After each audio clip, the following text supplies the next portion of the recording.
Well, with Dan coming back, Dan Brunskill coming back, needed to get him some reps and get him some work back in there. He didn't have a lot during training camp. Got hurt the first preseason game. I think it was the first preseason game on a field. He had got like 2 plays in, or he got hurt on a field goal or extra point. I can't remember, but yeah. So it's just to get him some reps back in there and get him working. I mean, Spencer's been doing a nice job, but Dan deserves an opportunity to get in there as well. So we wanted to rep both guys and kind of do it by committee and see how it went. So my plan was to give Dan a series a quarter, which I hope was working out to about 25 to 30 plays, which was his pitch count. And then we only had 50 plays in the game, and so it turned out being where they played about even. Do you kind of feel like Jake has done a good enough job at center that you're not going to touch that? Yeah, right now Dan is the backup center. Dan's been repping both guards and center. He'll be the next center in. We had Blake Hance working at center as our backup previous weeks. Now that Dan's back, he'll be the backup and be the inside swing between the 3 inside guys. You alternate moving forward, or I think it's a week-to-week decision. I really do. I think that we'll look at each week and see. Always if you have a player, we've always believed if we have guys that are kind of playing close to the same, you let them play and see if one guy kind of rises above or not, and we'll see where it ends up. But right now, Dan deserves an opportunity to get in there and play a little bit. And plus, and we're not just doing Dan a favor. It was good for Spencer, especially being his first game against number 99. It was a good chance for Dan to get in there and have an opportunity who's played against him, and maybe give Spencer a chance to have a blow. After the game, Spencer was very complimentary of Dan, and how Dan during the course of the week kind of sat down with him and made sure that he was ready to play 99. Can you talk a little bit about how much Dan has meant, even while he's been hurt, to some of those younger guys in the room? Yeah, Dan Brunskill is a tremendous in his preparation. I mean, he just does a great job. We do this thing that started before I took over the line here. We assign each player a defensive lineman to break down, and then on Saturday night we get together and we talk about it, and then so Trent will read one guy, and you get the idea. And to hear Trent and Dan's reports are really, really astonishing. They do a great job. And Dan is just a student of the game. I mean, he just really studies it. The detail, his points of emphasis are outstanding. And so he was able to pass on to everybody. I mean, he gave a clinic to the whole room on how to play, his opinion on how to play 99. Now, it's just how do you die a slow death? It's not how you block him. It's just how you die a slow death. I'm just not going to die right away. That Dan, we all know that 99's going to win, and it's what he does. He's the greatest. He's one of the best defensive linemen to ever play the game. But Dan has got the approach, and Dan's approach is one that everybody sees on film.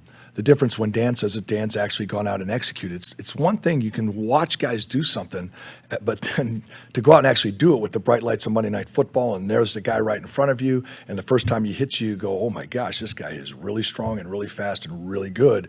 Do I trust my technique enough to keep doing it? Dan's had those reps, and so he was able to help the other guys in the room.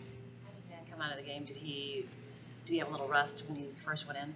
He was fine. He was good, and I think that's why playing just a handful of snaps does get him going again.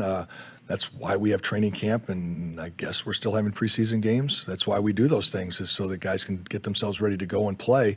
And so Dan's able to get those reps and get himself back in playing shape and condition. And plus, like I said, it's a good game for him to get in on. got hurt fairly early in training camp, and so Burford didn't really have anybody pushing him. Do you like that element, especially with a rookie, that okay, you need to continue at that pace that you were on throughout the season, or else the starting job could go elsewhere? Yeah, I don't think there's ever complacency, although I think it could happen if there's just no way. But I think just the level of competition each week is so great, and the challenge for these guys is so great. Just having enough guys to play, as you can see already. I mean, we're in our third starting left tackle, right? We've been down the road with the different positions all through this season. And so we've got to get ourselves ready and to have everybody ready to go. And so if a guy's good enough to play or ready to play, unless the other guy's clearly better. So it's not so much about it. There is a point to that. I'm not saying it's incorrect as far as keeping pushing Spencer. There's plenty to push Spencer. He's got a ton of things to work on, to continue to improve on.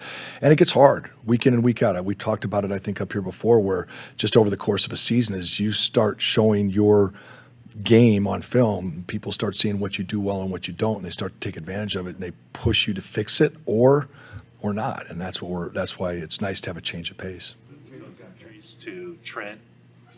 With those injuries to Trent and Colton, do you consider moving Brunskill to left tackle, or has Jalen more shown you enough?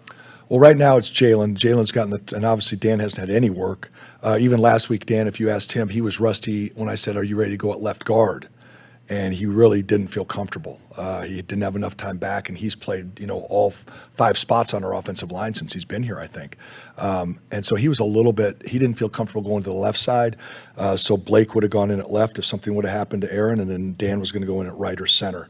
And so tackle is not entered the equation. I would say right now, Dan would be our 4th tackle going into this game. Blake, who's played tackle before and started some games at tackle in Cleveland, he would be the swing tackle going into the game.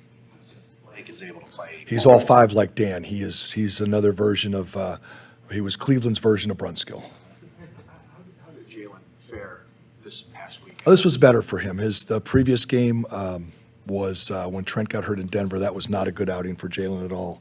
And he worked really hard last week, got refocused, and hadn't been called on to play for a while. So him going in there this week, it was a much better game for him, and we were happy with how he played. Where would you say he is in his development right now? Well, it's time to take, he goes in as a rookie and he does a nice job, and you're all, wow, this is great. The kid, he did a good job. But then it's like, have you taken the next step? I think that there was a level of when you play behind Trent Williams and Mike McGlinchey, and you're kind of like, well, I'm the swing tackle. And I think that was a good wake-up call for him in Denver. And I think he's worked really hard and progressed, but just when he got out there, it wasn't there. So that Denver game, unfortunately for us, he didn't play real well, and got our quarterback hit a couple times, and whatever happened. But I think that was a good, shook him up a little bit. He refocused last week, and it's one game. He's got to start stringing some together for us now. We need him. Is there a push-pull maybe with you and Kyle or other coaches on Kittle's usage? Like, hey, it'd be great to have him on these 5 run plays when we need him, or okay, maybe somebody else is about getting him into the pass rush a little bit more. Is there any kind of conversation about that? No, not with George. The personnel groupings are so dictated. There's so many things that go into who's in on what personnel grouping. It's not random. Sometimes it's how many plays has a guy gone in a row. He's run 4 straight go routes, and we got to put somebody else in at tight end. Or there's just so much more to it. There's certain plays, where we might focus that this guy needs to be in for that, or we'd love to have these 2 guys in on this, or we'd prefer that Ross Dwelly not be here but be here. Those kinds of things. But that's kind of predetermined, and it isn't really a push-pull. It's trying to get everybody involved and yet do what's best for the play and best for the Staying in on pass block? George. Yeah, even like if you need him on pass protection, that's just personnel groups. Yeah, it's kind of, we know by personnel grouping who's going to be in, and if we think, oh, wow, this is something that we need to have somebody else in on, we could do that, but it's not a push-pull. But yes, there's specific and there is game planning to it. And sometimes it just happens, you call a play, boom, and you're like, oh, well, Ross is in at tight end and he's going to do it, or Charlie's in at tight end and he's going to do it. But a lot of times we do try to be specific and make sure that on the plan, but it's not I keep using the word, you use the word push-pull, so I'm using it, but it's not. We kind of just game plan it up. You've been understandably hesitant to make any grand proclamations about Aaron Banks. I'm sure after 4 games it's not time, but I don't think he's had a penalty or allowed a sack, and there are other things that were fairly impressive. Where is your weekly Aaron Banks question? I don't know, is he surprising you at all? No, we talked about the skill set and the ability all off season. It was there, and he's applying it, and yet it's rough around the edges. It's to the production is good, and he's finding a way to get it done, which there's a lot to be said for that. And in a lot of it, he is cleaning things up, and they are getting a little bit better. It's so much better than it was in camp.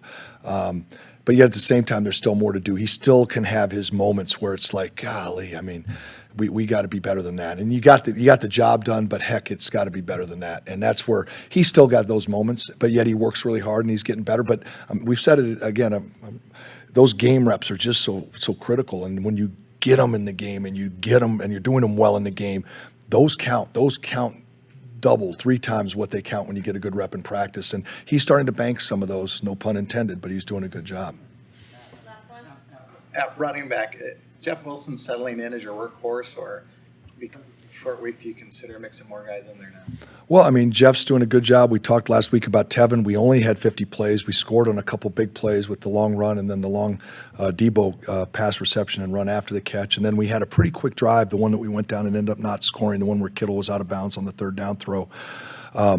We had some definite, faster drives and not as many plays, and they controlled the ball a little bit from the standpoint of the time of possession. So, without that many carries, Jeff got his fair share. I think if the rotation, if there's more carries, there's probably more guys to rotate in. We talked about Tevin last week. We've talked about the younger backs as well that are they're very comfortable in the offense right now. But Jeff's always that workhorse. But I do think there's you have to be careful with Jeff. I think we've talked, he runs like a big back. He is a physical, hard-nosed, tough running back. And if you give him too much, it's eventually going to be wear and tear, and we'll be down to the next back. So there's always going to be a balance. We were very fortunate, though, with the carries last week and how the game played out, that he was able to be the quote-unquote workhorse. Thanks, Coach. All right, thanks, guys. Appreciate it.